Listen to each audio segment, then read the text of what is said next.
Good evening, and thank you for joining the conversation today.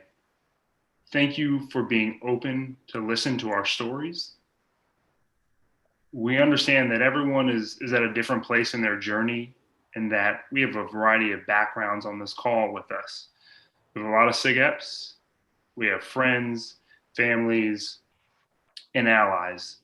We appreciate you allowing us to be vulnerable, and we ask that you join us on that journey of vulnerability. You know, in full transparency, I've talked to a lot of people about this, and I've talked to each of you that are on the screen about this, of wanting to make sure that this is enough and that I'm truly representing what is happening in my head and my heart. And so, I appreciate all of you joining me on that journey. I want to be very clear to everyone that's listening that we are here to share our experiences, and we are not speaking for any organization associated with the movement. These experiences are our truth.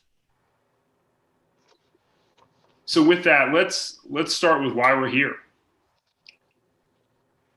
Some of you may not be familiar with what's on the screen. A lot of you probably are. This is an excerpt from our creed. And what I've done is I've bolded some of the words that I think really are apt for what is happening right now. We're here today because, look, we're a part of an organization whose creed emphasizes equality and opposes wrongdoing, which is what is happening today. Police brutality against Black people, it's wrong. White supremacy and privilege, which promotes systemic racism, is wrong. To all the SigEps on this call, we've all vowed upon our honor to be worthy members of Sigma Phi Epsilon as our ritual and creed state. In my opinion, this is our opportunity to live up to that oath. So before we go too far down the path, let's call out the real problem here. Most people think about racism as the tip of this iceberg, right? The overt stuff, the neo-Nazis, the folks in white hoods burning crosses, or most recently tiki torches, saying the N-words and making racist jokes. But the bottom of the iceberg is more dangerous. The covert racism, being colorblind, silence when friends or family are making tone-deaf comments, all lives matter, loving Black culture, but being afraid of Black people, and police brutally murdering our Black brothers and sisters. That is systemic racism. So we're here to talk about how we, me and the other three men on this call, how we've experienced the bottom half of the iceberg our entire lives. We're here to help give you a better understanding by disclosing our pain, frustration, fear, and even hope, so you can be more compassionate and stand for honesty in all walks of life. I'm Cheyenne Walker, a 2011 graduate of VCU and an alumnus of our Virginia Beta chapter. I'm doing this for those that have experienced microaggressions and the Black brothers that I've spoken with who are apprehensive to share publicly. This is for you. I'm also doing this because when I've protested recently and I've had my hands up and said, hands up, don't shoot, that when I close my eyes, I can see myself, my family, or friends being the victim. I'm doing this because I'm a proud Black man, and it is too important to be quiet. Each of the men on this screen have played an important role in my SigEp experience, but more importantly, my life. So I'm going to turn it over to them for some introductions and just some opening statements on where they are and why they decided to do this session. So Lionel, we'll start with you. Thank you. Good evening, guys. It's a pleasure definitely to be here. My name is Lionel Campbell III. I'm from the Kentucky Gamma chapter at Kentucky Wesleyan College. The reason why I'm doing this is for Rosa Parks. I'm doing this for Martin Luther King, for Trayvon Martin, for George Floyd, for my family, for you, for my fellow brothers, for everyone that's spent the past 50 years asking, begging for equality. We've done enough asking. It's time to take action. It's time to spread awareness on the existence of systemic racism. This racism that plagues the lives of Black men and women on a daily basis. Silence is not the answer.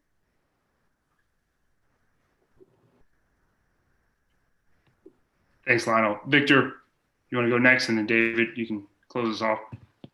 Sure. And I want to thank the panelists, and I want to thank everybody who tuned in tonight. And I think one of the main reasons that I'm doing this, and I keep trying to have these conversations, and I say this as the oldest person on the panel, so I've had a lot of these conversations. I didn't say ancient, but oldest. And I think one of the main reasons that I felt compelled to take part in this conversation is because I just need folks to realize that racism is still, like you said, there's so much under the iceberg, it's still alive and well. And I always wonder, why is it that people are shocked when these things happen? And then I realized that, if you think about it, there are folks who believe, let's just go back. In 1865, we gave you freedom. In 1940, we gave you social programs. In 1965, we gave you civil rights. In 2008, we gave you a Black president. So, everything's fine and hunky-dory, right? And the reality is that everything's not fine. And so when we have things that are happening, like that has happened recently, all my friends are like, I'm just shocked. I can't believe this. And I'm like, why can't you believe this? That's just a frustration. So I think one of the reasons I did this is just to be compelled to kind of say to folks, this is a real issue. This is a real time to deal with it, and we have to deal with it right now. So. Yeah, well said. David. Hey, thanks, Cheyenne, and thanks everyone for tuning in here. My name is David Thompson. I use he, him pronouns, and I am a graduate of Lehigh University. I'm 2006. And I'm here really having this conversation because Cheyenne asked me to. And I say that at the core. I'm not doing this for SigEp in particular, although I hope that SigEp benefits from it, but I'm doing it because when Cheyenne and I first met, I was one of few men who looked like him in the organization. And he shared that with me. And when I think about other members of this organization who come from backgrounds that are not represented in these chapters, when I look at the predominantly white experiences that SigEp creates for its undergrads, like that, as much as we say we want to be different, is often just a microcosm of what is happening in these institutions at large. It's a repetition of things that have been going on and on and on. And I appreciate Victor sharing that he's doing it because when he speaks with white people, they talk about what they have given us. And at the end of the day, when we want to talk about racism, not just the act of not being racist, I talk to plenty of people who tell me that they are not racist. Well, I think that their not racist behavior has led to a lot of non-action. And when I see this notion of being given the right to vote or have equal legal representation, what I actually see is a power structure that is predominantly, if not exclusively white, trying to therefore grant something to someone who doesn't have that power, which is actually not equality or equity. It is still the demonstration of a power structure that continues to really be at the heart of our national narrative. And as a result, the people who are in power continue to stay in power. And I've seen that through my experiences here in a chapter with an organization that I proclaim to love, that I do feel sits strongly and really fondly in my heart, but that I also recognize is deeply flawed. Yeah. Thank you, David, for your honesty. I think it's an important message that everyone needs to hear, because the truth is we are predominantly white as an organization, and being different and talking about standing for honesty but not actually practicing it is a big issue, and there is an opportunity. So I'm so glad for your transparency there, Victor and Lionel. Thank you for sharing. I think first, in order to understand what it means to be Black, you need to understand what it means, to be Black in SigEp specifically. You need to understand what it means to be Black in America. So I'm going to show a video of Emmanuel Akko, who's a former NFL linebacker that started this series called Uncomfortable Conversations with a Black Man. And this is just a quick segment from his series. So I'm going to share this and then I'll play it. The question I get from my white friends, they ask me, why do you think white privilege exists? And I say this: if you and I were in a race and the official at the start line, they held me back for the first 200 meters, and you had a 200-meter then head start, the only way to level out that race is to either stop you from running or put me on a golf cart and catch you up and catch myself up. Well, you see, what we've done in America is we've simply said, okay, Emmanuel, you're now free to run. And we've acted as if it's a fair race, when in all honesty, Black people were held back for hundreds of years. And so if in the late 1960s we say, okay, Black people, you can go now, that's not a fair race. LBJ, he said it best when he said, you can't shackle and chain someone for hundreds of years, liberate them to freely compete with the rest, and still justly believe that you've been fair. So white privilege it's having a head start due to hundreds and hundreds of years of systematic and systemic racism. It's having a head start intrinsically built into your life. It's not saying your life hasn't been hard, but what it's saying is your skin color hasn't contributed to the difficulty in your life. I live in an affluent neighborhood in Austin, Texas.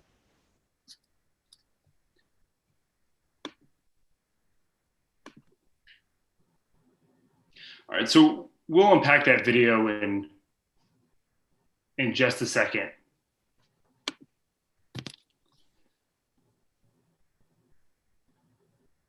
But the one thing that I want to call out is something that Emmanuel talked about. I need to share my screen again. Just bear with me.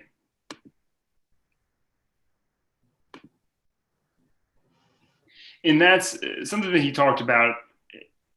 And it's this timeline of what the experience has been for Black people in America over the last 500 years.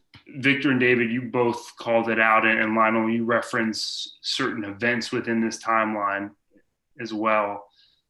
What I find most interesting about this is this section of green, this idea of freedom, right? But not actually living freely. And that freedom has been tainted by 400 years before it, which is often what you hear described as systemic racism.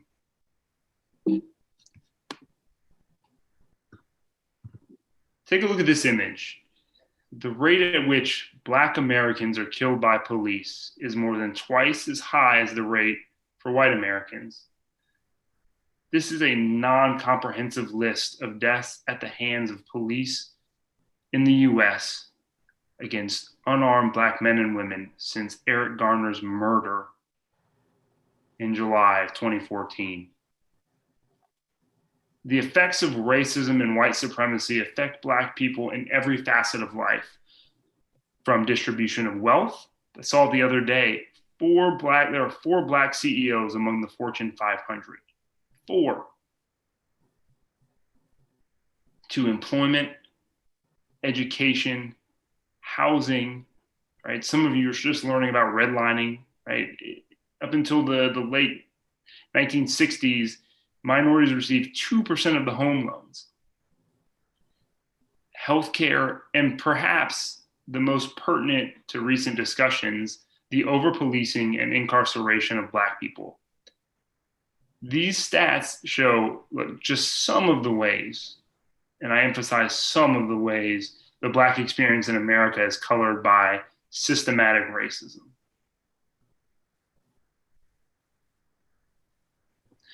So I'm going to stop there and I want to unpack it, and then we're gonna talk a lot about our experiences and stories. But I just want to hear reaction first. Victor, what's your reaction to the video and the segment that we showed with Emmanuel, and then what I just went through on the screen? Well, from my perspective, I think there's really two things that kind of jump out at me, just kind of listening to what he said. One of the things I think, whether we're crazy about it or not, I think we kind of, as human beings, in some way, we love data and we love to have the information. And I think the first thing that jumped out at me is, all of this data has been here for decades. So why are we still fighting this war on something that should have died a final death years ago? And that I don't know if I have an answer. I think it's just a frustration, because all the data is there. I mean, all the information, all we keep doing is just adding to the data. So that's one thing, is that why are we here tonight? Why are we still dealing with this when it's been right in front of us? And then the second question, I mean, I think when he was talking was, why is it so hard for people to own their privilege? And just to recognize that. And I get that that can be difficult, because I remember the first time a student was talking to me and the student said, you just don't get it. You just don't realize your privilege. And I got defensive. I started getting defensive. And he said, you make a lot of money. You can do things that I can't do.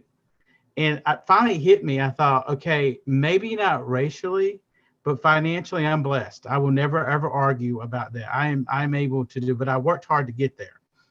And it kind of hit me that I need to own my financial privilege. There's a lot of things that I can do that brown and Black people who look like me can't do. And I have to own that privilege. So why is privilege so hard? And then, but I still, no matter how privileged I am financially, there's a lot of things that I can't do that some of my white friends can do. And that still bothers me. So I kind of look at it from, we have all the data while we're having this conversation. And then why is it so hard for us to accept our privilege? Because I think once we accept it, then we can go do more things that can kind of benefit others. Yeah. Yeah, that's well said. And definitely, David, I want to give you a chance to go. But it's frustrating, Victor, you hit on the point of the piece of data. It's like, we shouldn't have to prove this, right, over and over again. And even as I was going through the slides, I was thinking, like, like I'm having to really sell people. And it's like that in itself is wrong, right? Like, take a step back and just say, let's look at the whole picture. And you'd be blind not to see that people that look like me and us are at a disadvantage. And well, the problem too is that when you try to have conversations, I'm not going to mention any names. I think it happens, but people like to deflect. Yeah. So when you say Black Lives Matter, well, all lives matter. When you talk about Colin Kaepernick, well, it was really about the flag and the country. So it's just like, let's deflect. And so, like you said, that's what becomes frustrating. It's like, I'm giving you all the data and it's been there, but you just don't want to hear it. And that's a frustration, for me. So. Yeah. I think, though, Victor, what I find interesting about that deflection, right, is people deflect because they don't want to dive into the place where they don't feel good, right? Where we have introspective stuff is really hard.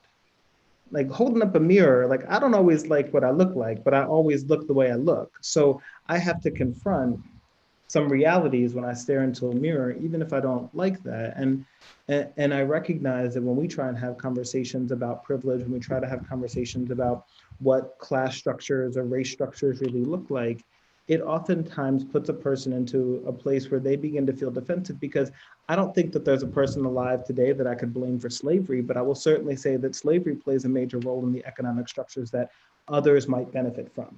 Right, so it's in looking at someone and saying, like, look, I'm not blaming you or anyone that for the atrocities that happened centuries ago on people who look like me from the ancestors of people who look like you. But what I am saying is that you have been able to benefit due to no fault of your own. And I think that we live in we live in a society of meritocracy, right? We like to say that we've worked hard for the things that we've earned and the things that we've achieved. And so I'm not going to tell a person who has benefited from their whiteness or their legacy status at a place that they haven't worked hard. I mean, it would be wrong of me to say that, because it would also be a false assumption. It is certainly I'm certainly at that point able to say, though, that it looks like you've had the door open for you a couple of times in ways that the door was not open for me. Yeah. And that I think owning the privilege is recognizing that sometimes people are holding the door open for you. And I think we've all experienced that moment, sort of to create a parallel, where you walk up to a store, like you see the person holding the door for you and you get ready to get in, it feels really nice. And then you walk up to the store and you think the person's holding the door for you, but they're not. Yeah. And I think that we find that parallel experience exists in many ways, subtle and direct.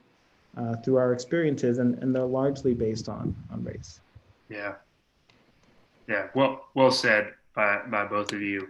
And you just made me think about this concept of experiences, and that's a big part of why we're here to talk about that. So I think, and David, your point about looking in the mirror, right, and not always liking what you look like, but that is what it is. So I think, talking about this idea of awareness and introspection, I think that's a good place to start. So, Lionel, I want to hear from you. When were you first aware of your Blackness? When were you first aware of being Black was different? I would say I was definitely young. For me, I know when I first started like education, elementary school days, I was jumping around from different schools. But I would say I first realized it when I was in first grade, definitely. The school I went to was predominantly white. The neighborhood I lived in was predominantly white. My teachers were white. The friends that I made were also white. I remember every day at recess, kids making fun of me just because of the pigment of my skin. I remember kids running away from me on the playground.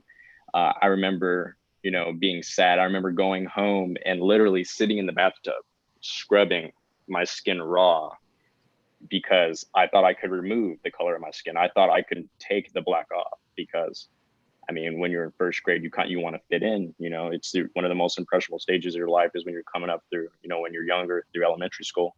And I remember just wanting to feel normal. I remember wanting to feel like everyone else, accepted. Even going through, fast forward into high school, same thing, predominantly white in the same neighborhood. I took all, advanced placement classes. These classes had roughly 42 students in them. And I remember being one of 2 Black students in each of them. I remember the same people I grew up with. It's like they didn't really learn. I remember they would make comments like, "Oh, you're in that class? I didn't know you were smart." I had teachers that were, "You're in this class? Yeah, let me check your schedule. Let me make sure you're in the right place." And just it's interesting. Like, how are you supposed to focus on what's truly important? That's the education aspect, when you're constantly, being judged not only by, the kids around you, the students around you, but administration and the teachers at the school as well. Yeah, I think we all can relate to that on some level. Yeah, David, want to hear from you as well. Yeah. So when I was very young, I don't remember learning that I was Black, but I knew I was Black, which is different than realizing my race. So I knew I was Black, and my grandmother was light-skinned, and I remember asking my parents if grandma was Black. My dad was like, yes, she's light-skinned. She has, her grandparents are white. It's like, but I didn't quite understand.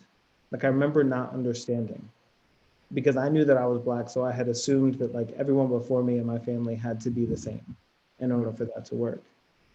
And I had a neighbor who I'm very close to today. We're the same age. She is white and Colombian. She has much fairer skin than I do. And my mother used to say, "Oh, Annie's like your sister." And I remember thinking like, well, like she's not Black, like she doesn't have dark skin. And so those are moments when I started to think about what it meant for me to be a Black person. But when I recognized race, which, to recognize race means that we're also recognizing the power dynamic within race, was when I started to take classes with predominantly white classmates. And in my middle school, because my elementary school was relatively diverse, probably about 50% Black, but the middle school, the junior high was not. And I was taking classes where, for whatever reason, I was one of a few, if not the only, in my class. And I remember feeling really weird about that. I remember not wanting to be in that room. And so if it meant that my friends who were Black were in not honors math, the standard track math, but I was in honors math. Like I remember going home and begging my parents to take me out of that class. And so there's a whole host of moments that I experienced in junior high and high school where it didn't make sense to others, similar to Lionel, that I was in the classes that I was in, or that I was around the people that I was in, or that as a result, I developed a lot of really close friends that I still have today who are white, and like it didn't make sense to others. And then we would have to go places where I would be treated differently, or they felt a bit of latitude to make a joke about race or music or style. I mean, we talk about that cultural appropriation. I felt that when I was young, and I recognize it came from a good place, but it didn't feel good. Yeah. Yeah. I mean, again, I think that theme of being so young and not necessarily being aware, right? And you're not supposed to be, because there isn't anything wrong, right, with the way that we look. And it's, if anything, it's great, it's powerful, it's beautiful.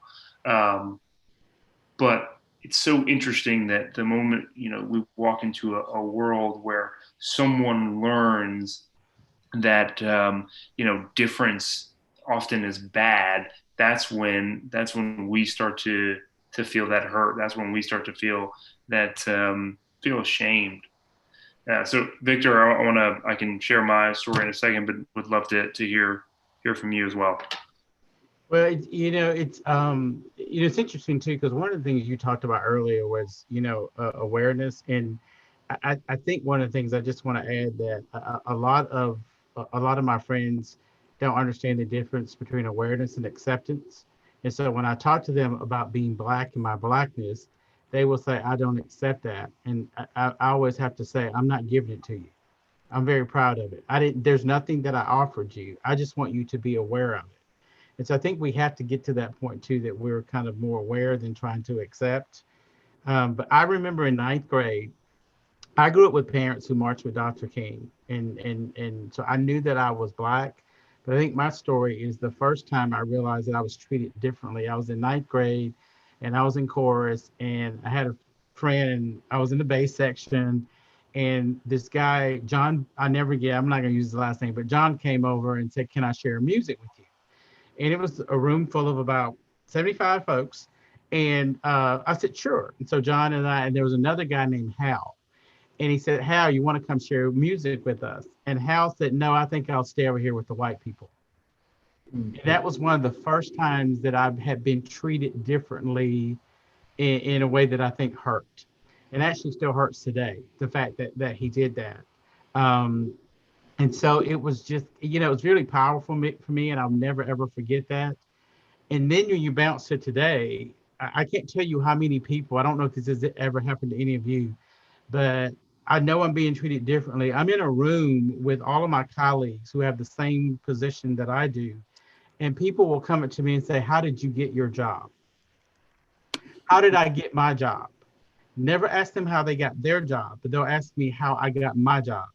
And my typical smartass response is probably on my qualifications and my experience. But it reminds me, because you get into these places and it reminds me once again, they're asking me this because I'm Black.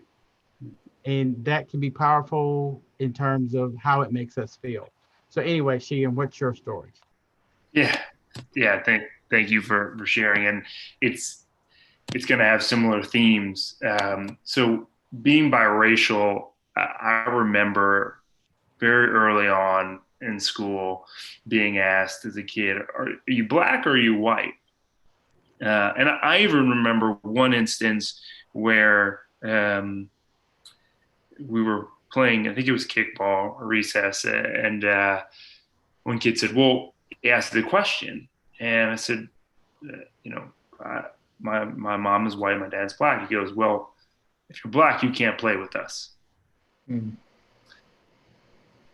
And I remember being so confused on why, right? Kept asking the question of why would I be excluded, especially when I am a product of two worlds that have coexisted, that have existed in unity and peace, and really the binding element there is love, right? That's created me and my brothers and sisters, and I was just so perplexed at 7 or 8 years old, this feeling of my parents love each other and they look differently, so why can't he love me? And then remember feeling that guilt of, well, is it okay to be black?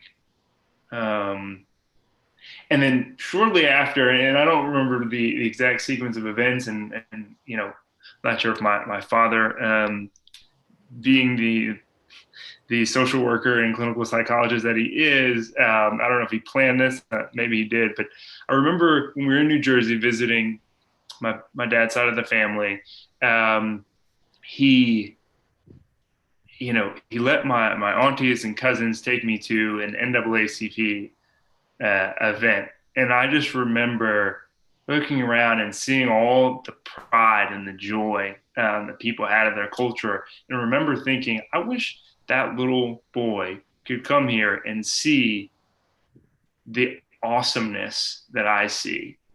And I remember thinking, if he saw that, how could he exclude me or anyone else that looked like me from playing kickball? So, Victor, to your point of every time I walk into a room, though, I remember that little boy, because I feel like I need to present myself in a way that people say are just so impressed, because I don't want people to think that I just got there because of the color of my skin. So everything that you all said about just the childhood memories, and then, making sure that you're working harder, that you're not excluded. I feel that every day, and that resonates. So speaking of exclusion, David, I want to start with you. Have you ever felt you've been excluded because of the color of your skin? Yeah, that's a good question. And Cheyenne, I just want to take 2 seconds and just honor that story. I think that's beautiful.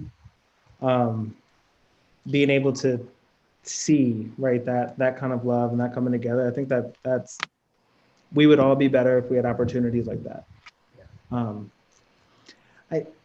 I'm having a hard time thinking about a time when I was excluded, and in some ways I wish that I had been. What I found as a sort of child of the colorless 90s, right? Like, I don't see color, like you could be black, green, purple, whatever. My parents very much put me in places where I might be the only one. And for the sake of whatever my understanding might have been, especially as I was young, I felt included. But to feel included also meant that I was at times treated differently. And being treated differently doesn't mean that I'm treated poorly, but it really, I think for me, to go into I remember being in Cub Scouts. I was in an all-white Cub Scout group. I didn't stay in Cub Scouts too long, but I was in an all-white Cub Scout group, and I was treated differently. I don't remember being treated poorly, but I remember people would touch my hair, and they would comment on food, and that didn't feel good. Kids are kids, but that's also that kind of stuff is learned from somewhere, right? I was probably going home being oh, so-and-so plays with my hair because it's different than their hair. And what's that all about? And I imagine that child wasn't going home being so I ran my hair and hand to this black boy's hair today, because I'm pretty sure that in most households that I know of, if someone went home and said that, that wouldn't happen again. But instead it happened again and again. So I think about maybe it would have been better if I would have been excluded, because then at least I would have recognized, I wouldn't have been confused. But I think as a result, like being in those spaces and then spending time with my family and predominantly Black, like, so my family spaces were often predominantly Black. And I felt like I wasn't fully Black in those spaces because we grew up in different neighborhoods, and they were like, oh, well, you talk white. I'm like, I don't know what that means. Like, I just talk how I talk. And then I would try and change how I talk in order to fit in with that group. And then like I would go and be with, you know, my white friends or whatever group I was in, and I would try and change things about me there. So it's interesting, like the exclusion piece, to get at the question you're asking, would have actually probably led to less confusion. Yeah, thank you for sharing that. That's powerful, and I can certainly relate to that feeling as well. And I think what's important about that story to me is, I think probably a lot of people that are tuning in were expecting us to all have, you know, maybe the exact same story, or to think that, oh, okay, well, they're Black, so they're going to talk about being excluded. But what's powerful about that story is, right, you still felt confused, right? There was, you know, still pain because of your skin, but it wasn't necessarily the same feeling, right? Or even though you weren't excluded in the stereotypical way, or the quintessential way that you often see, it still led to pain and often an identity crisis, right? And I think that's a really important message for people to hear. That every story doesn't have to be the same for hurt and pain to exist. Well, and before you jump to Lionel real quick, I just wanted to say too that I think a lot of our white friends and colleagues don't realize, and maybe I'm not supposed to say this, but there are a lot of color issues within the Black community. So not only am I trying to deal with being a Black man in a white world, but, you know, I don't want to go back to the 50s and all that kind of stuff. But, you know, there were certain names for light-skinned Blacks, and there were certain names for dark-skinned Blacks, and there's always that internal conflict as well. So I feel like a lot of that is still going on. If you want to learn anything about it, go and watch Spike Lee's movie School Days, because it talks about, use the terms I'm not going to use, but in there's just this. That's a great movie. It's a great movie. And the reason why I bring it up, though, is just because I think sometimes we don't realize all that we're doing within our own culture, trying to be Black and understand that Black, let alone having to deal with others. And so I just think the point that you were talking about too is really interesting, and David made me think about that as well. But sorry, I didn't want to cut Lionel off. So that's great. Just watch any Spike Lee joint, and you'll be good. Yeah. Yeah, but this one was particularly about that. Yeah.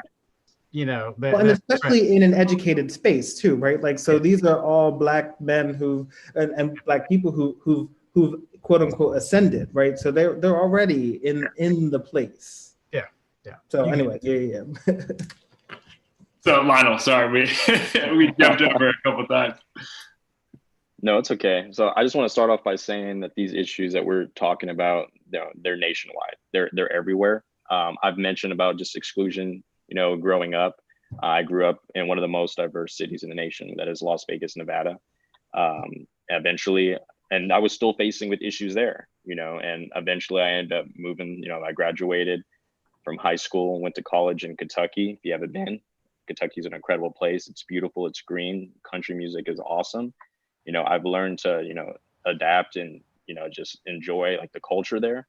But it also, you know, I've also experienced the same things that I've experienced in Las Vegas. You know, when I went to college in Kentucky, I remember my grandparents, my parents, I remember them crying and them sitting down and talking to me, just begging me not to go to Kentucky because, you know, it's referred to as the South. It's technically part of the South. And that was the last thing they wanted me to do, was go to the South, because they were afraid that I would not return, you know, even though I was going literally for school. So I just wanted to say, you know, these issues that we're talking about, they're not, you know, it's everywhere. It's nationwide. You know, I was in a small country town, predominantly white. I remember I just flew in with my dad. He left, you know, dropped me off. I got all signed in. And I remember my third day in town. And I had another student He's just white male. He was incredible, very kind-hearted. He wanted to take me out, just give me a little tour of like the downtown riverfront area. You know, it was insane. You know, it was awesome. I got to see a little bit of the culture. But I remember literally in the first 30 minutes, you know, just this tour of downtown. I remember we were sitting at a stoplight. You know, we had the windows down, and we looked to the right, and there's this man, this white man. He's just marching to us. You know, with his arms behind his back. We all know those kids that run like that in high school. You know, the ones that are just like very, very assertive, and you know, they have a mission, you know, of some sort. You don't know what it is, but they have a mission. And I remember he marched to me to the car as if he was going to try to get into the car. And this is exactly what he said. He said, "You take your black ass back to Orlando." And this was my third day in this town. I had moved across the country, you know, for education, to better myself, you know, to build my own future and legacy. And just, you know, that's like, ultimately, from then on, you know, I ultimately didn't feel welcome, you know. And so it's, you know, exclusion. It's not just, you know, specific, you know, places. I didn't, you know, there was instances in Las Vegas, and it's spread across the nation to even Kentucky. So these issues are definitely nationwide. Yeah. Thank you for sharing, Leonard, or Lionel, excuse me. Thank you for sharing. I appreciate each of you letting us into, you know, your pain, your frustration. So thank you so much. So I want to shift gears a little bit, but still talk about white privilege. So I want to show this scene of some of you may know this. It's the Central Park incident that happened in late May, where a man was bird watching in Central Park, and in that part of the park, you need to keep your dog on the leash, and so he asked her to put the dog on the leash, and she refused. And then let's just take a quick look at what happens.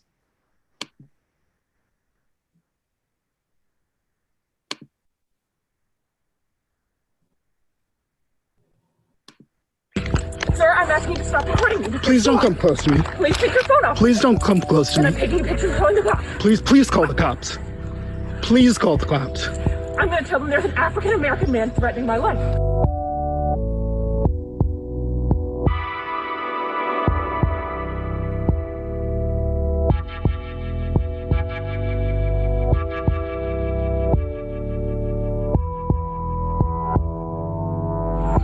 I'm sorry, I'm in a ramble, and there is a man, African-American, he has a bicycle helmet. He is recording me and threatening me and my dog. There is an African-American man, I am in Central Park. He is recording me and threatening myself and my dog.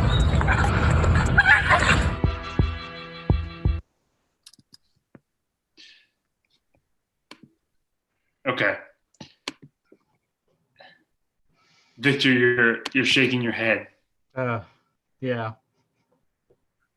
What's your reaction? You know, it's funny because I had heard about it, and I hadn't seen it. That's the first time I saw it. I had kind of heard about the situation, and I don't know. That one hurts because it's like, you know, you live your life, and I think it was her words threatening. He said, "Please call the police." But he's threatening me. He wasn't threatened anyway. I don't know. It's just, but I guess what I'm thinking is just, you know, ridiculous. Why did it have to get to that level of being so ridiculous? So, yeah, Lionel. You know, it's a little bit of what's in my head right now, but just seeing that, honestly, it gives me flashbacks. You know, like we've heard it. You know, like she said, like she labels, you know, this African-American man is threatening my life. Like, what is that supposed to do? Are the police supposed to show up quicker because he's African-American? Like, what's the point? You know, what's the point of labeling like that? You know, you have all these different races, you know, that were created for what? I don't know, why were we categorized in this way? You know, all these races were honestly created just so some can feel more superior over the other. Like that is literally, there's no other way to put it. Categorizing people, just in my opinion, it was done to initiate control. So it's just, it's disturbing, you know, it really is. I know, just like similar situation.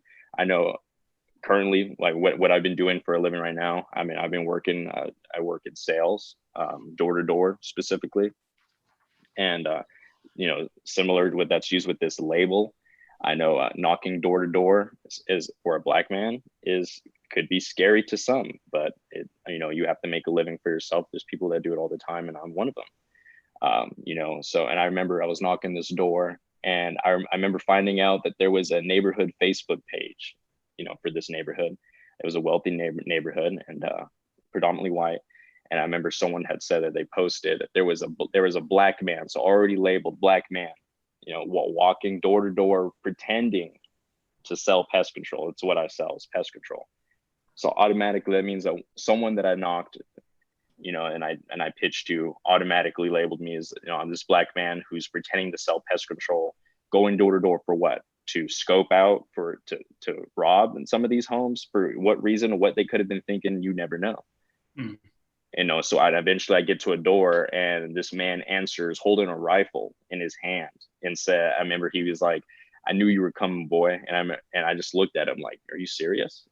Like, I'm here to offer you services for, you know, your pest control, the rodents, the spiders you have around your door.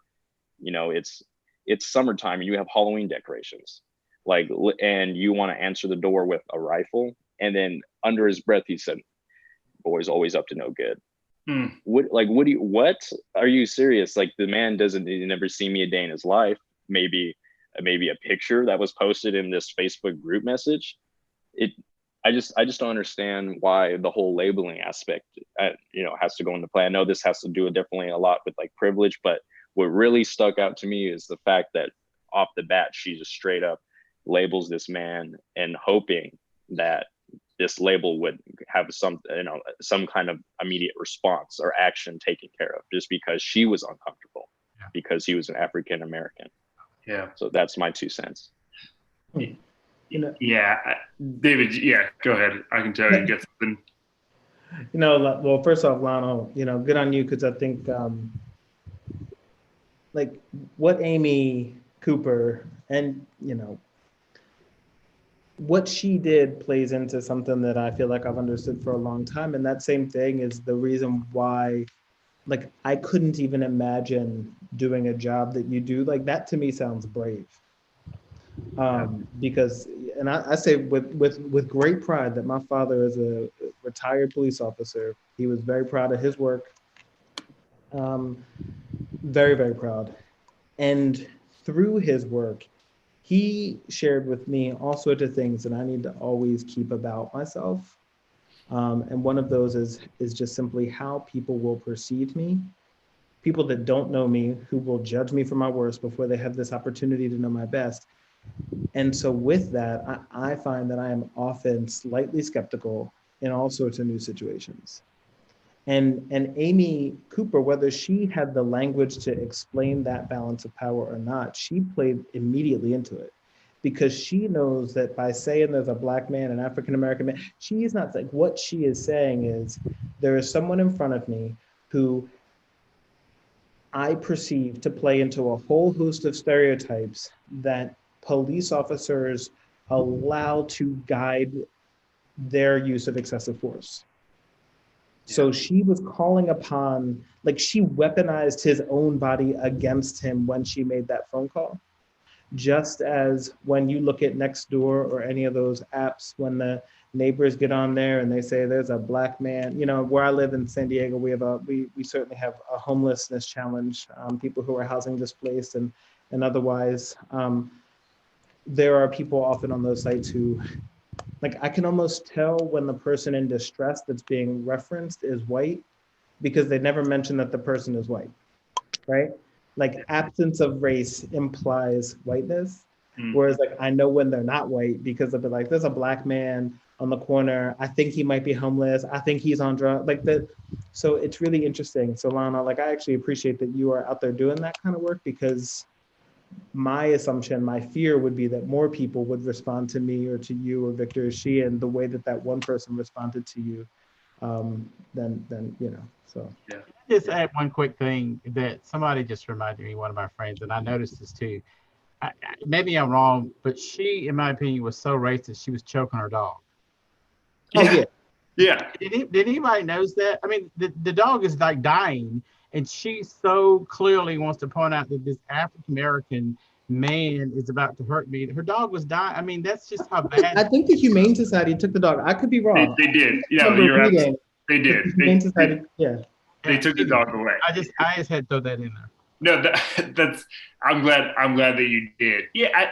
So the last thing I'll say about this is because what each of you said is brilliant. But and what's so fascinating about this is like she's someone that would I think would characterize herself as woke, right, in the community.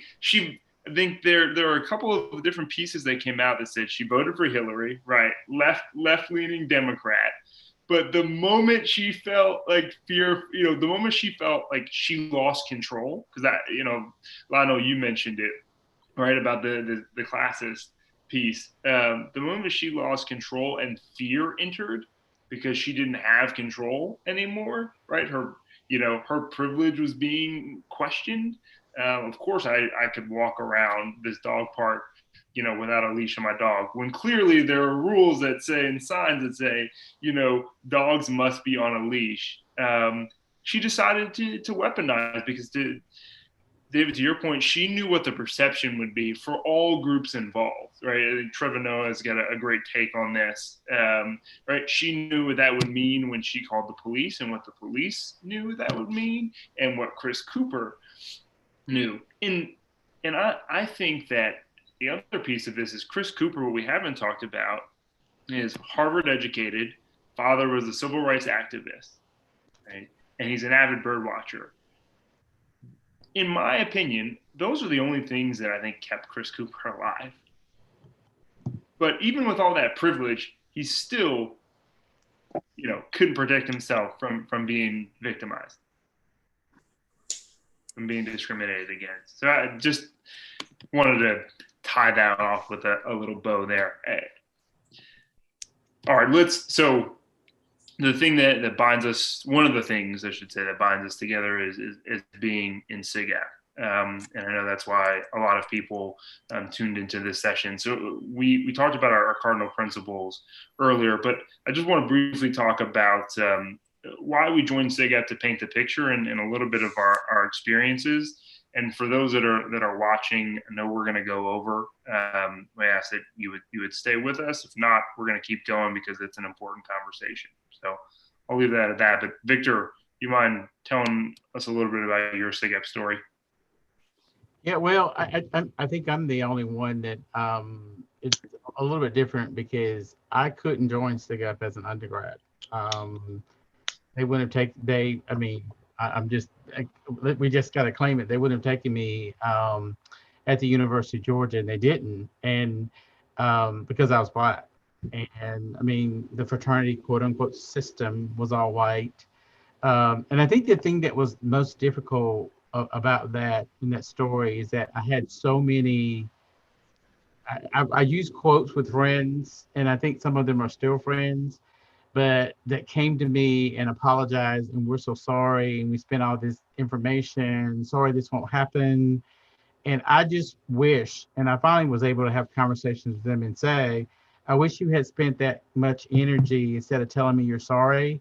I wish you had spent that energy fighting to get me in, because you could have made a difference. But no, instead of, and I know it wasn't popular, but instead of, it was just kind of like, well, I'm so sorry, that's the way it is, and et cetera, et cetera. And so that, but you want to talk about being excluded. I eventually became a brother. I'm very proud of that. But not like the others here. I did not have that undergraduate experience because of the color of my skin, and it's just that simple. Yeah. Thank you. That's powerful, and I think I can speak for the others on a call and saying, I'm glad you are. I'm glad that you were here with us. I appreciate that. Thanks. So, Lionel, you wanna go next? Yeah, so I would say I definitely joined SigEp, for the networking potential, for the connections. I wanted to be part of something that was bigger than myself. I wanted to surround myself with like-minded people. And, in my chapter's history, we've had less than 10 Black members. And I know, just going to some of these conferences, that same number I would say about 10 maybe are the same that I see about 10 Black men at some of these conferences that I'm going to, national conferences. So, it's troubling to me, but I would say, since I've been in SigEp, my chapter's done a great job in welcoming, just integrating the minorities into our chapter. I've always felt welcome. I've always felt, the brotherly love, but statistically throughout the fraternity as a whole, it's the complete opposite. I know, granted, we talk about some of the negative experiences that we're facing, and there are positives that are being made. There are steps moving forward. There's organizations, companies, schools creating programs to help boost diversity. It's great. It's given people opportunities of a lifetime. But yes, real progress is being made as an afterthought. In my opinion, I think people forget why the progress is needed in the first place. So I would say I would piggyback off of, you're familiar, the rapper Tyler, the Creator. He recently, in the last Grammys, he won Rap Album of the Year. And while that was great and all, he, in his acceptance speech, he said that he felt like winning Rap Album of the Year, the Grammy, was a backhanded compliment. He said he felt it was like, like your younger sibling wants to play the game with you. Let's hand them the unplugged controller so they stop bugging you, so they're quiet. And he was demoted to Rap Album of the Year with something that should definitely been Album of the Year. So it's definitely, that's how I feel. I definitely feel like some of the, these organizations that, they're making steps forward, yes, but it's honestly, I see it as a backhanded compliment. I see it as an afterthought. It's, we're making steps now, but imagine for, whether there be other minorities or even folks that are white, are there steps being taken to help, diversify white men and women into certain, education systems, to certain organizations and certain workplaces? There isn't, because there isn't an issue. So yes, there's great things being done in implementing diversity, but just think about why, these actions, these steps are, taking place. Yeah, thank you for sharing. David? Yeah, I do appreciate, Lionel, you mentioning the need to kind of look introspectively as to why these steps are taking place. It reminds me of that meme you probably saw where it's Fortune 500 company makes statement about diversity, and then the next one is look at our executive board, and it's just all the sort of standard white emoji face with maybe one Black emoji face. But to answer your question about joining SigEp, and I could talk about this all the time. I went to a predominantly white institution that I think has certainly made some really intentional choices to be less white now than it was 18 years ago, 19 years ago. However, at the time, if I recall the statistic correctly, of about 1,200 first-year students entering in, there were just shy of 40 Black students. And which meant that, of course, my roommate was white and every person on my hall was white. Then there was a Black kid who lived on the third floor. We were just spread out.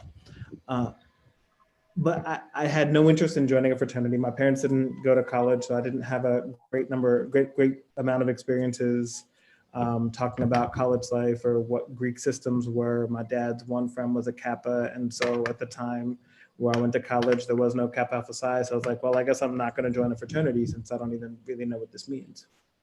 What had happened was I was getting involved in our school programming organization. I liked putting on events. I liked working with other things that might be kind of fun outside of whatever partying and drinking might have looked like. And it so turned out that the friends I made through that organization happened to all be SigEps. And so they started to invite me and my roommate and a couple of other guys I was friends with on my hall up to the same events. And I'm like, why am I in a fraternity house right now? Like, it was so anathema to anything that I had ever experienced before that I was like uncomfortable from Jump Street. And when I received an invitation to become a member, I remember calling my mom and saying, I'm going to be the only Black person in this group. And so that alone would have held me back. And my mother, who passed away years ago, but it's still sort of her wisdom rings in my ear all the time. She said, if you hold yourself back from joining an organization where you share values with the other members, because you are going to be the only one who looks like you, you're going to miss out on a lot of good opportunities. And I remember her saying that to me. I was like, all right, like I may as well just like dive in and take advantage of this. And so that's actually how I came to join SigEp. And it's why I still love SigEp in ways, because I still feel that connection personally to the values of the organization.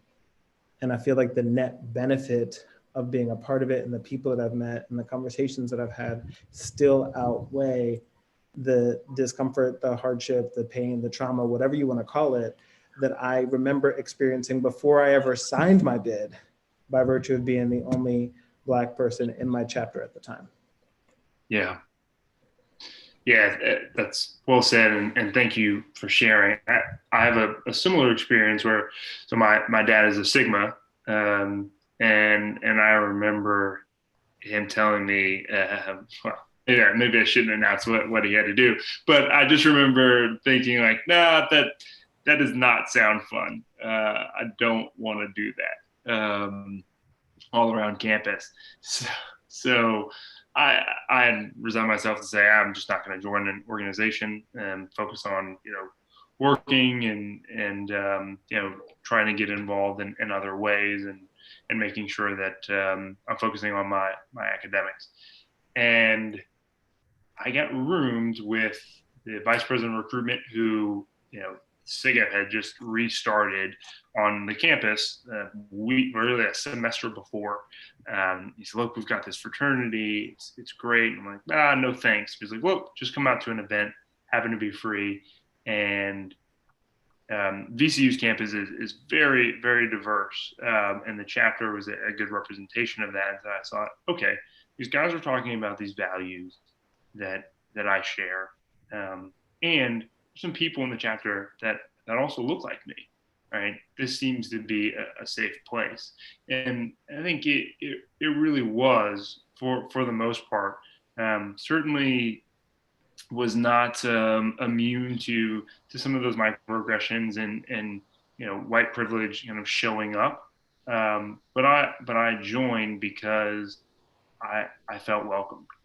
And I think I believed in the values and I felt welcome. And I think that was the most powerful message to me, something that a 19 or 20-year-old, I could feel that. One of the things I really struggle with too, just quickly, because I know we need to move on, but and I don't know if y'all deal with this, but when Lionel was talking, it made me kind of think about, I get in this tough place that sometimes when people do things, I kind of want to say, well, it's about time, it's like, what's the big deal? Thank you for the token. But then there's another part of me that says, but I'm glad they finally did it. So I struggle with the whole notion. And I use the example like yesterday, NASCAR. NASCAR makes this decision that they're no longer going to have the Confederate flag. And so I'm like, and so I was struggling last night because I'm like, yeah, you should have done that 40 years ago. But then there's a part of me, but they did it. So I just really go through this struggle as a Black man. Like I want to say, I want to like condemn you, but actually you finally did it. And so it's just, I think sometimes I have to fall on the side. Okay, it took them to 2020 to do something, and I need to follow on the side of celebrating. I know that they probably should have done it a long time ago, but I got to embrace the good that they finally did, although I'm struggling. Yeah, it's interesting you say that. And it's like you mentioned, should have done it 40 years ago. Confederate flag should have never been around, right? 100 years ago, actually. Yeah, right. And like, so and I think that in itself, Dave is laughing at me because we talked about this before, but it's just like, that is like, we've become so accustomed to these practices, right, where we've had to live in this society where we're reminded, right, of, of a traumatic past, right, of a wrongdoing, as I mentioned at the very beginning of this, this call. So it's funny. It's like, oh yeah, 40 years ago. It's like, no, it should have never been there. I'm in Richmond, Virginia, where for those that have been following the news, right, some people are saying, hey, we're not waiting for you to take these monuments down. If you're going to slap an injunction, that's great. We're going to give you a chance to take it down. And if you don't, we're going to do the right thing and take it down, because they never should have been there. Yeah. Anyway.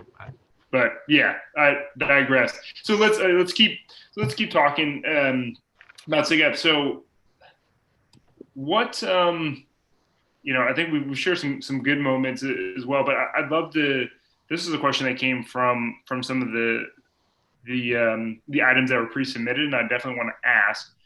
In what ways did your chapter support you as a Black man or person of color?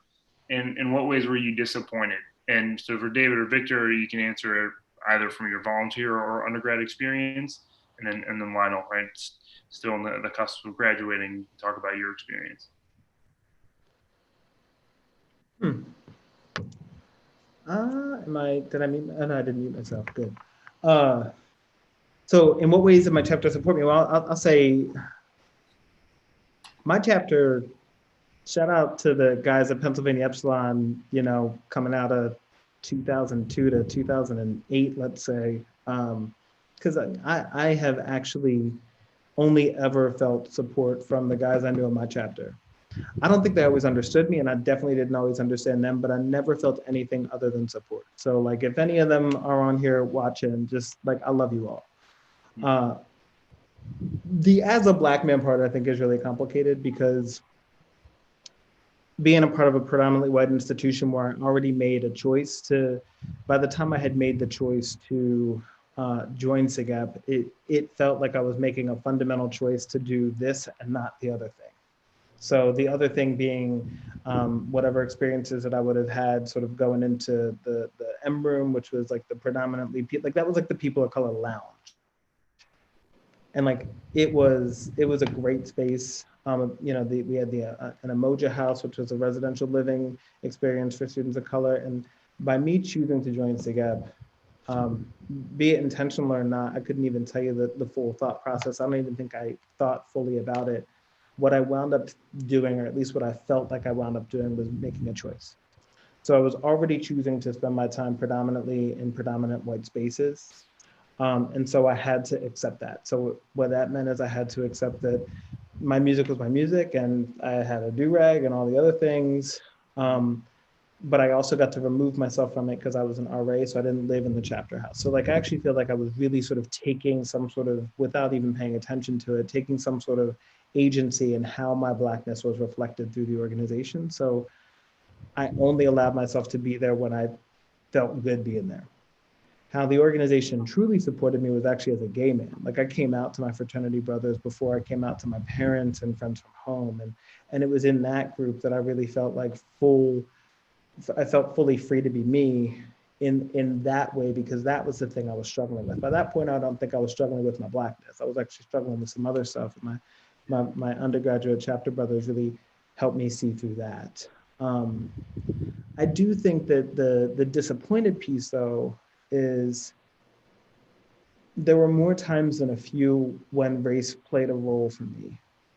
And this is both as an undergraduate and as a volunteer, where I needed that to be known, and it was silenced by virtue of brotherhood, right? Like, you can like the Jets, or the Redskins, and I can like the Eagles, and like, we can sort of like talk about our differences there, or we can talk about differences of growing up in states that we had never been to. But when we got to talking about the difference of like my being something other than what is perceived as normal and you being what is perceived as normal, then all of a sudden it's like, no, we're brothers. We don't see that. I didn't possess the language at the time to really say that their discomfort talking about race, which was important to me, right? Like their discomfort wasn't about the fact that I wanted to talk about it. It was the fact that they didn't know how to process it on their own. Right, like I was already sort of doing the thing in my head where I was trying to figure out like how stuff fit, and they never had to. And I think that the disappointing piece that I felt there is like I wish we had done more around how to do that. Like I wish I knew how to ask the question. I wish my brothers knew how to invite the conversation. Again, and that's both as an undergrad and when serving as a volunteer. Yeah. Yeah, and I know we're going to touch on it a bit more, like when we start to close on the piece that you wrote, because you started to tap into something around when you said, I wish they would have known how, like, you would have known, and they would have known how to have that conversation. And I think I hope people hear that, right? And I'm so glad that your brothers were there for you in a pivotal moment in your life, but also really like yearning for them to have been there for you when you wanted to express, right, your Blackness, as you put out, as you mentioned, and that they would be interested in it, right, and that you didn't have to be separated from it, right, or remove yourself when you wanted to be in that space. So for those that are listening, right, and have asked the question, how do we engage? Hear David's words, right, and use that as an opportunity. I do want to share as a volunteer. This is something that really struggled with and shook me to my core, the organization, and that was I was facilitating a regional conference for the guys on the line at Carlson, right, and they had asked me to MC breakfast, right, and so. Being an undergraduate and looking at some of the MCs and then being an RD and working on staff, seeing the MCs, you're thinking, oh, wow, like, these are impressive people. And I was honored that I had, the opportunity. They asked me. And so the three of you have all seen me facilitate and understand that I am, a ball of energy. And the fact that I've stayed still for this long on a conference call is it should be rewarded. So I thought, hey, this is great. I'm going to do a call and response. I'm going to get people out of their seats in the morning, in the breakfast when people are typically dragging a bit. And I thought, all right, I'm going to say we are, and people are going to respond SigEp. I thought it was going to be great. And as I'm introducing it, I'm going so fast that I don't actually take time to process. So what I said was we, as I'm explaining the instructions, I said, okay, I'm going to say we, and you guys are going to say SigEp. And as I start to engage, I realized, oh, I didn't say R. So I caught it.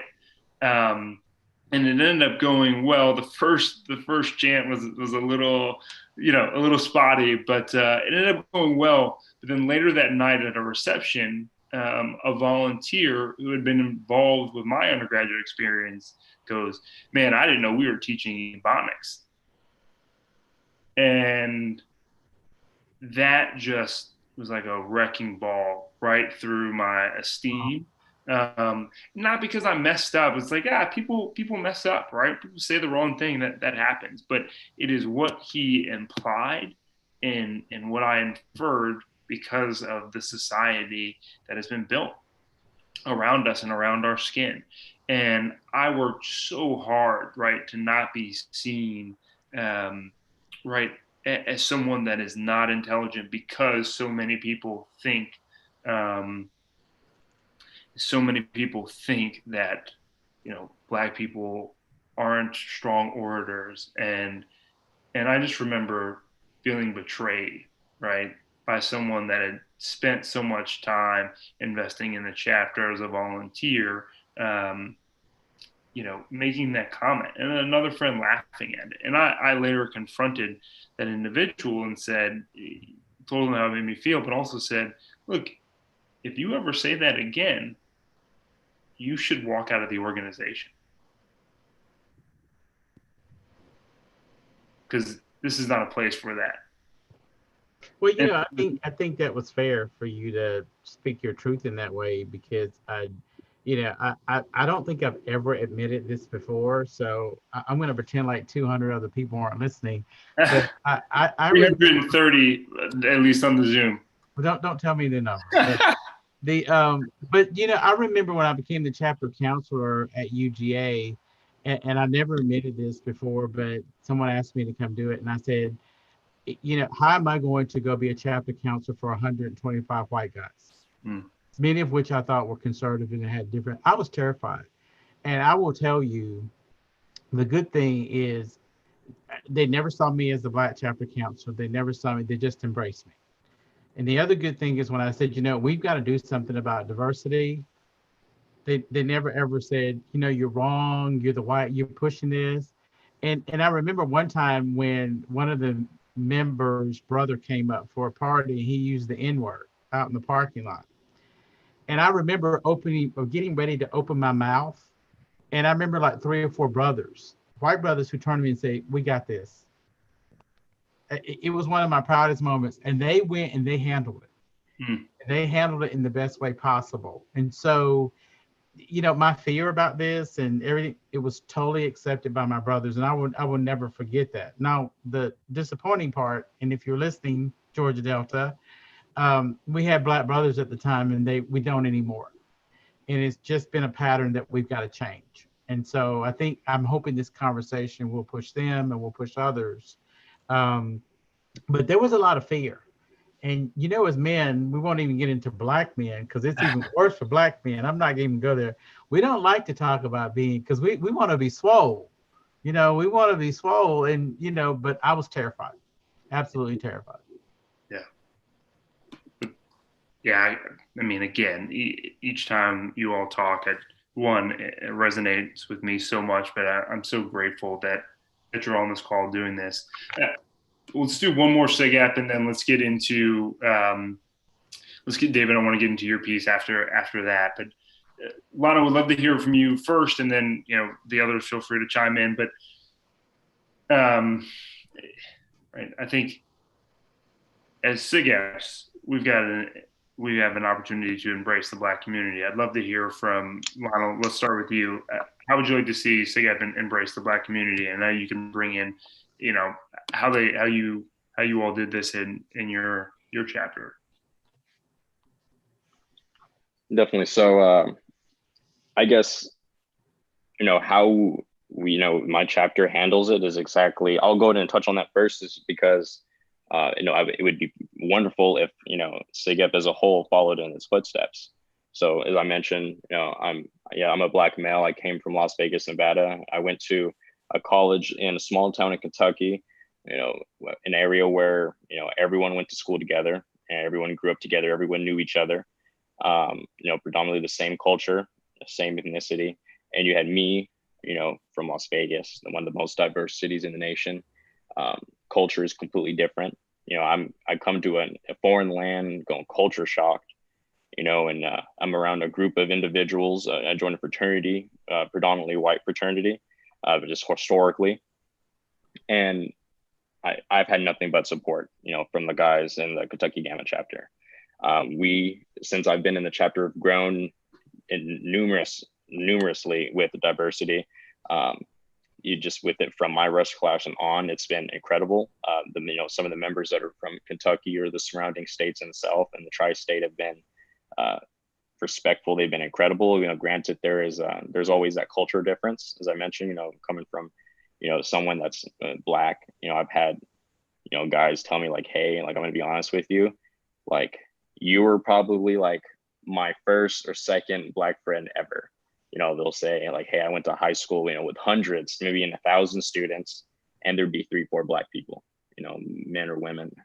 They would tell me about how like those kids were bullied, they were picked on, and, being around some of these towns in the South that are predominantly white, or even, with the racist population, and it's great to see young males that were around, this racism, and to be able to still create and develop their own sense of like individuality and their own thoughts and their own, social norms. So to the point where even though they've been around racism and they've grown up with, Confederacy and like all, they're just like the whole Confederate flag deal, that's a common debate in like say Kentucky, for example.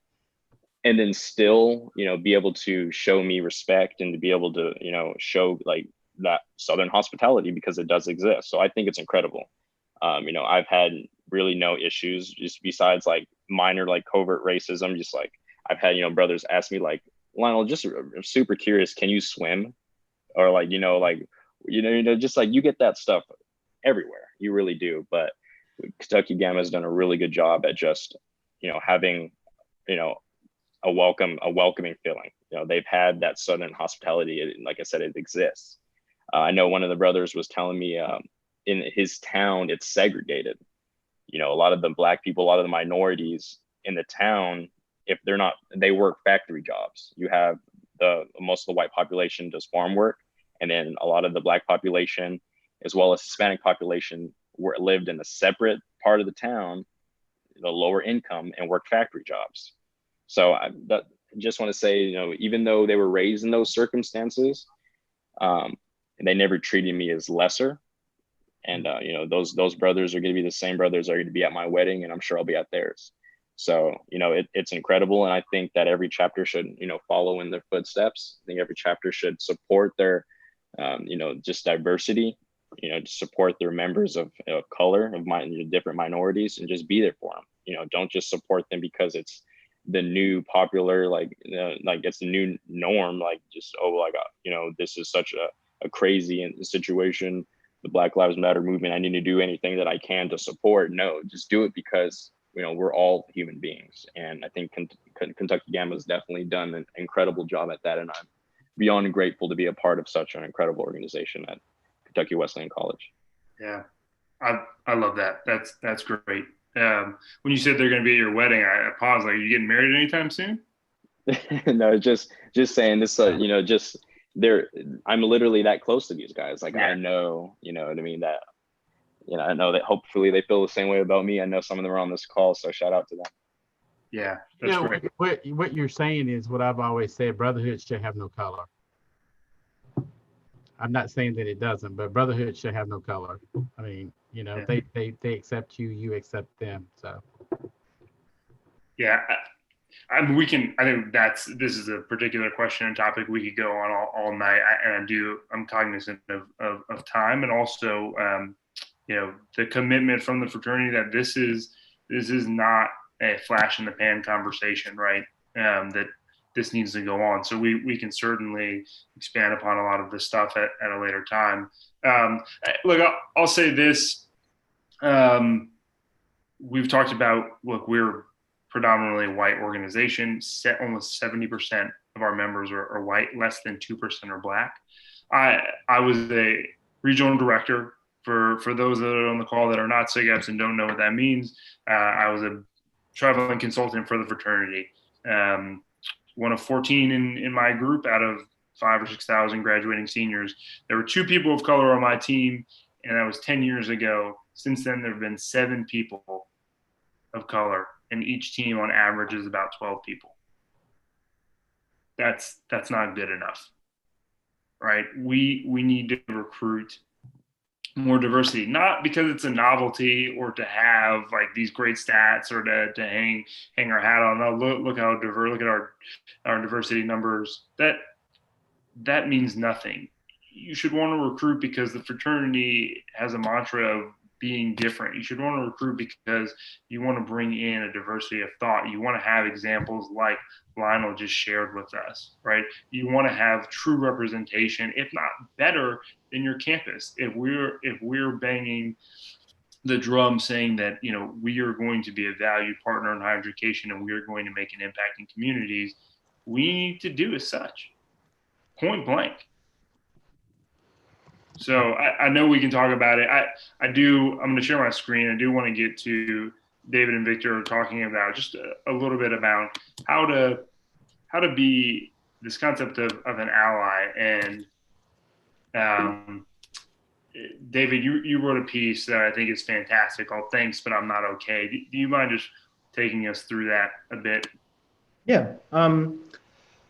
So yeah, so my full-time work is I'm a diversity director for a private school in Southern California. So like most of my conversations are in some way about the long-term and short-term effects of systemic racism, and it's a thing where I tell people like right now like I'm tired, but really the impetus behind that piece was when when I when I heard the news of George Floyd, I was angry, uh, like really angry.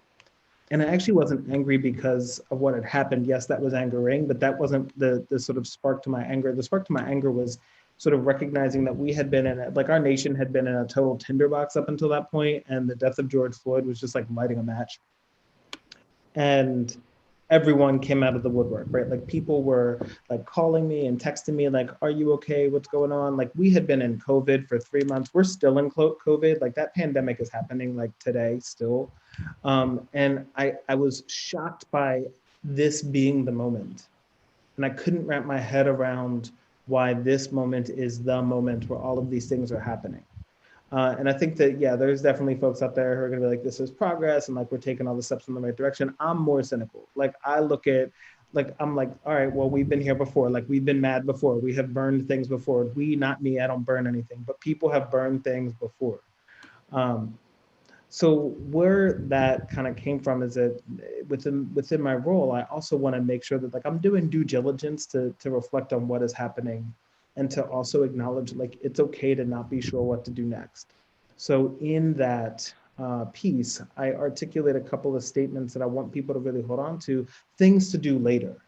Right? Like it's okay to not be okay right now, but when this moment sort of dies down a bit, when we start to think that just because we have defunded the police in some way, not even defunded, we have reallocated funding for the police in some cities, that doesn't fix the underlying problem that this country is built on the blood and sweat and labor of Black bodies that have become sort of generationally still affected by the atrocities of that labor and discrimination. So like, how do we move past it? How do we get to this place where it's not just platitudes and like fancy quotes from Dr. King, but how do we actually live, look, and interact with one another differently? And so what you've got on the screen here, Cheyenne, are the 5 points that I brought up, which is like, it's totally uncomfortable to talk about this stuff. And there might be people of color in your life who are more comfortable talking about the fact that they have been among few in their communities. But if you are white and you're watching this, like just tap into that place that doesn't feel good when a person calls you white and recognize that like, that's just what you are, because people are gonna call me Black, right? I said it earlier that the absence of race is an implication of whiteness. So like, let's just name all of the things. And it's not gonna feel good, but if we get familiar with the idea that these conversations don't feel good, then we can get familiar with the idea that it's okay to talk about race. Like we're not doing a bad thing to talk about something that has affected every structure that we know in this society.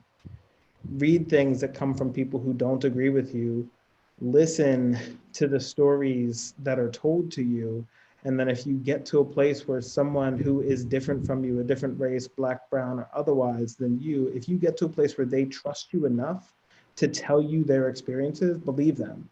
Because the number of times that I might talk about like being pulled over by the police or how I've been profiled or the time I got pulled out of my car or the time I got called boy by a police officer, like if I were to tell this audience here the number of times that someone didn't believe me or thought that I was exaggerating as I recalled an experience that was real, like I'd be rich. Like if I had $1 every time, like I wouldn't quit my job because I live in Southern California and I have to eat, but I would certainly have more money than I do now. So I think it's really important, most important, that when people tell you their experiences, that you believe them. Yeah. Victor was doing the snaps. I wanted to stand up on my feet. Yeah, it's incredibly well said. And if you haven't read it, I mean, I think you can just Google search it. We can figure out a way to get this spread out to get this spread to the audience after. But it's a brilliant piece, regardless of where you are with this topic. the word I think I said to you in a text message, your words pulled the emotions right out of me. So I appreciate you writing it and sharing it. Victor, I know you had a couple of thoughts, and then we'll. Yeah, no, I know we got to wrap up, but I just, as David was talking, I think one of the things that I think, and it probably happens to all of us, because we've already talked about the speech and we've already talked about our education. And so I think a lot of times people tend to forget as Black men that we're Black because of where we are. You know, and Lionel was talking earlier and he was talking about his brothers, and I thought he was going to say, one of the things that I hate the most when people say to me is, you're the whitest Black person I've ever met. Yep. That is the biggest insult you can say to me as a Black person. You're the whitest Black person.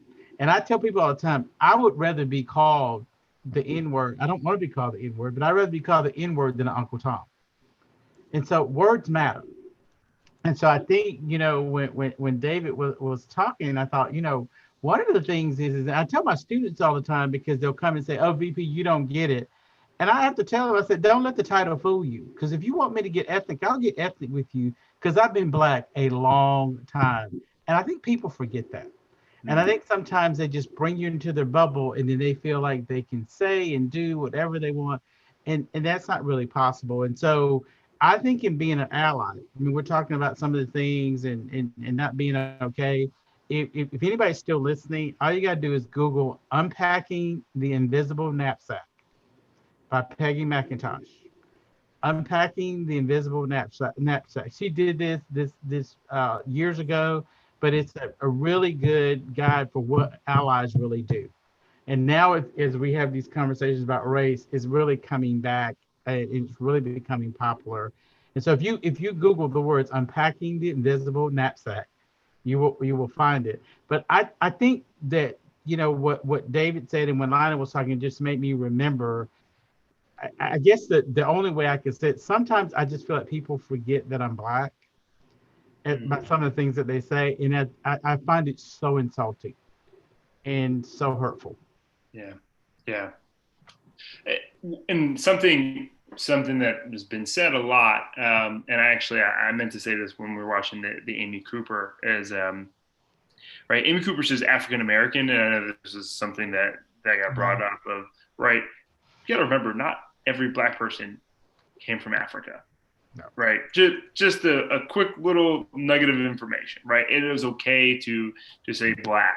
Right. Black is beautiful. I think the difference is that when people say Black, especially white people, right, there's this connotation, and it's like it's a negative stigma to it. And it's like, no, I want you to say Black. I want you to see Blackness. I want you to see color. I want you to see the struggle and the triumph and the beauty behind it. I mean, hell, you'll blare some Tyler the Creator, or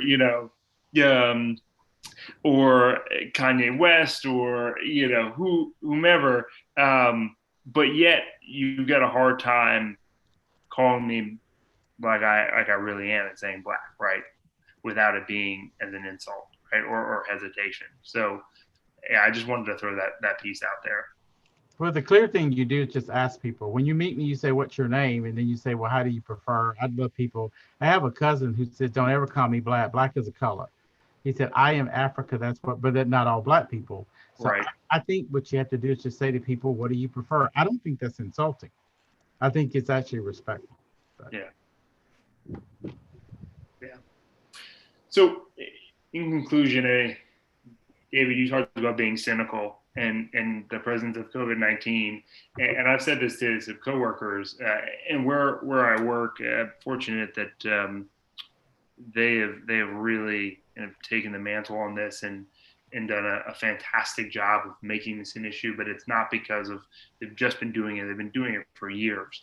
But one thing that I've noticed and that I'm fearful of is, it's great that we have all these protests, but I wonder what's the reason behind it, right? Because right now there are no sports, right? Not a lot of the movie theaters are not open in most places. So all of the distractions, right, have been muted. So it's hard not to look. at what's happening, because it's really the only thing that's on. And I think what I would encourage everyone that's listening or watching is that if you look at this image, I think it's perfect. Okay, look, we finally recognized it, but when those distractions come back, what are you going to do? Truly challenge yourself. If you care and you realize that this is a problem, right? Use your privilege to help us get up the mountaintop, because I've been saying this for 33 years. David has been saying it for as long as he's been alive, and so on and so forth. Victor, I'm not going to say your age, right? Like that black people have been talking about this, not just talking about it, been taking action, right? People are finding out all of these new groups on Instagram. Oh, have you seen, the conscious kid, or check your privilege? And it's like, yeah, that just didn't get created, 2 weeks ago. So this is a struggle that we are used to. We need your help now that you recognize that it is real. We don't want you to save us. We don't need you to save us, right? We don't need you to fix it, but work with us, right? Listen to us, care about us, love us.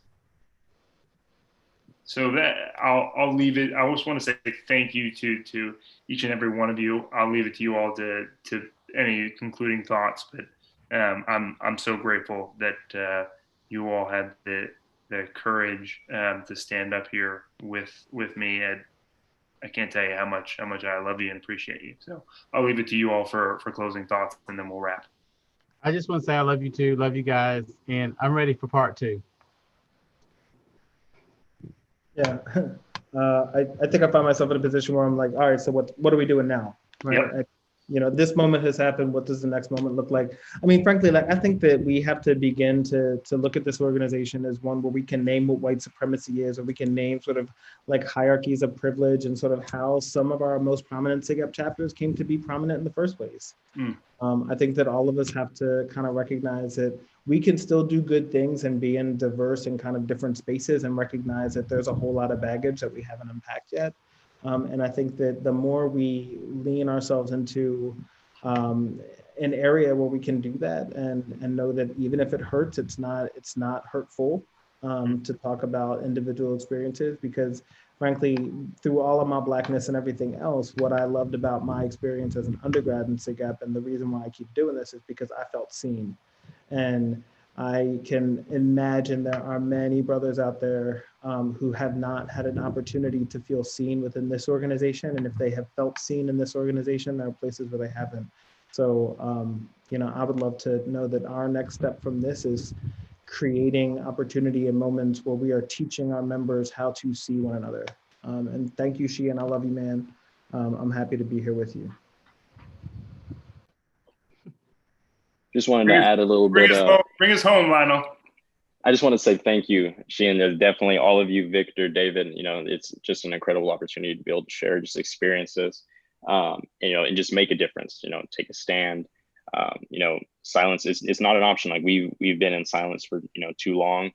People that have been in silence for too long. We haven't been in silence for too long, but just I guess the people around us have. We've been pleading. You know what I mean? Just like you guys have been saying for so long, we've been pleading.